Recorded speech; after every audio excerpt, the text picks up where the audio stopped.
Assalamualaikum warahmatullahi wabarakatuh. Selamat pagi kepada yang terhormat Ibu Ratu Ayu Primi Putri, Eshum MMCH-CHT, selaku dosen pengampu mata kuliah Manajemen Kinerja, serta rekan-rekan mahasiswa Universitas Primagaha sekalian yang saya banggakan. Perkenalkan, nama saya Marifatunisa dengan NIM 612012300092. Saya adalah mahasiswa dari kelas RA7, Prodi Manajemen, Fakultas Ekonomi dan Bisnis. Pada kesempatan ujian akhir semester genap tahun ini, saya akan mempresentasikan sebuah analisis manajemen kinerja global yang sangat menarik dengan judul Dekonstruksi Sistem OKR, Objectives and Key Result Google Corporation dan replikasinya bagi akselerasi kinerja organisasi di Provinsi Banten. Melalui video ini, kita akan membedah bersama bagaimana Google Corporation, sebuah perusahaan teknologi raksasa, mampu memberikan kebebasan yang luar biasa bagi karyawannya, namun tetap menghasilkan produktivitas dan inovasi yang luar biasa besar melalui metode OKR. Mari kita bedah satu persatu. Oke teman-teman dan ibu dosen yang saya hormati, siapa sih yang nggak tahu Google? Google Corporation dikenal di seluruh dunia bukan hanya karena teknologi canggihnya saja, melainkan juga karena kesejahteraan karyawannya yang sangat diperhatikan luar biasa. Gajinya di sana bisa mencapai ratusan juta per bulan. Fasilitasnya lengkap mulai dari makan gratis, lapangan olahraga, alat band, PlayStation, hingga tidur siang. Bahkan jam kerjanya sangat fleksibel. Karyawan bebas datang jam berapa saja dan hanya wajib bekerja 3 hari dalam seminggu. Namun yang unik adalah tidak ada aura malas-malasan di kantor Google. Karyawannya justru bekerja dengan antusiasme yang meluap-luap. Mengapa hal itu bisa terjadi? Jawabannya adalah karena Google menerapkan sistem manajemen bernama OKR atau Objectives Key Result. Mari kita dekonstruksi sistem OKR Google ini menggunakan formula 5W. Yang pertama, what? Apa itu OKR di Google? OKR adalah kompas eksklusi Google, terdiri dari 2 komponen utama yaitu Objectives dan Key Result. Objectives adalah tujuan kualitatif, agresif, dan menginspirasi yang menjawab pertanyaan bagaimana kemana kita akan pergi. Sedangkan Key Result adalah 3-5 indikator kuantitatif berbasis data yang dapat diukur secara konkret untuk menjawab pertanyaan bagaimana kita tahu bahwa kita sudah sampai di sini. Yang kedua, why? Mengapa Google menggunakan OKR? Mengapa sih Google tidak memakai sistem KPI konvensional? Karena Google bergerak di industri teknologi yang dinamis dan membutuhkan agilitas yang tinggi. OKR mendorong adanya stretch goals, yaitu tujuannya yang dipasang sangat tinggi. Di Google, jika karyawan berhasil mencapai 70% saja dari targetnya, itu sudah dianggap sukses luar biasa. Hal ini membuat karyawan berani berinovasi tanpa takut dihukum jika gagal.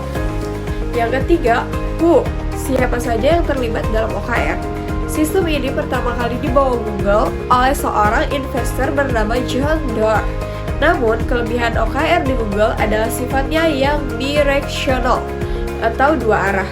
OKR bukan sekadar perintah dari atas ke bawah, top and down, melainkan 60% dari OKR di Google lahir dari bawah ke atas atau bottom up, ide karyawannya sendiri. Semua orang dari CEO hingga karyawan magang bertanggung jawab atas OKR-nya mereka. Keempat, ada when. Kapan OKR dievaluasi?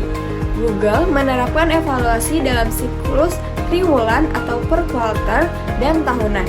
Yang paling penting, OKR di Google dipisahkan dari kompensasi. Pencapaian target OKR tidak langsung menentukan bonus uang, sehingga karyawan tidak takut untuk mengambil resiko besar. Kelima, where. Di mana OKR bisa diakses? Di Google, OKR diterapkan pada sebuah platform internal perusahaan yang 100% transparan. Setiap karyawan bisa mencari nama rekan kerjanya, bahkan nama CEO mereka, untuk melihat apa target OKR di kuartal ini. Transparansi ini membangun keselarasan kerja yang luar biasa antar divisi. Setelah melihat Formula 5W tadi, pertanyaan besar berikutnya adalah how? Bagaimana cara konkret Google mengeksekusi sistem ini di tengah kebebasan kerja yang begitu longgar? Di sini ada 3 pilar utama yang diterapkan oleh Google. Yang pertama, sistem penilaian atau scoring, skala 0,0 sampai 1,0. Google menilai pencapaian target menggunakan skala desimal. Nilai yang paling dicari atau dianggap nilai emas justru berada di angka 0,6 sampai 0,7.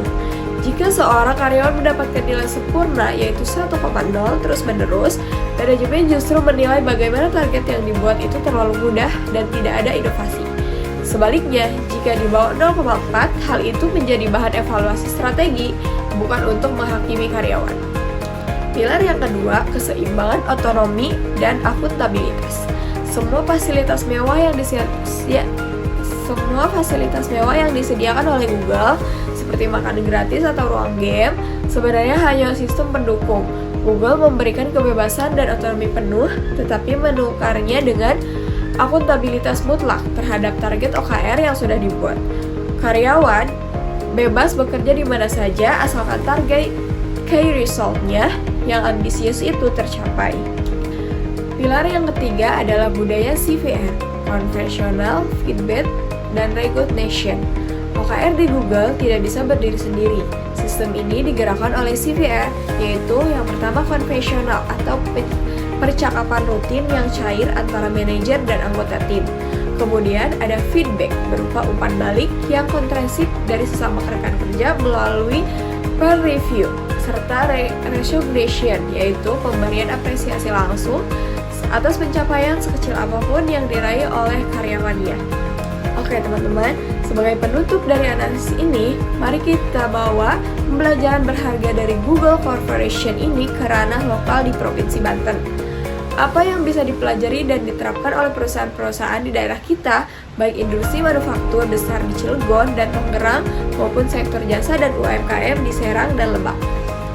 Ada 3 rekomendasi strategi yang bisa diadopsi oleh korporasi di Banten.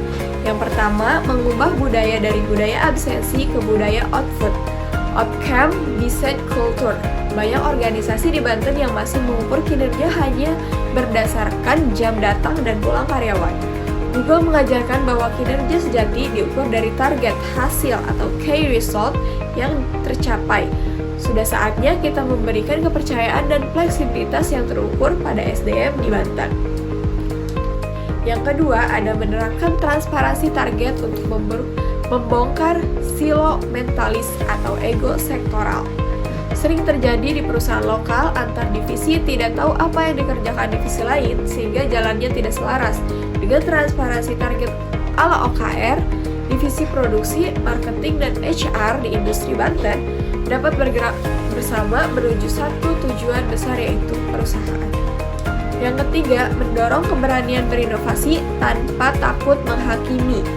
Agar kualitas SDM di Provinsi Banten dapat bersaing di kancah nasional maupun internasional, manajemen harus memberikan ruang yang aman bagi karyawan untuk berinovasi. Melalui target yang menantang, karyawan dirangsang untuk berpikir kreatif demi kemajuan industri di daerah. Sekali lagi, terima kasih yang sebesar-besarnya kepada Ibu Ratu Ayu Primi Putri atas bimbingannya dan arahannya yang luar biasa selama semester ini. Saya Marifa Tunisa, pamit undur diri. Universitas Primagraha, Grooming the Future Leaders. Selamat siang dan terima kasih.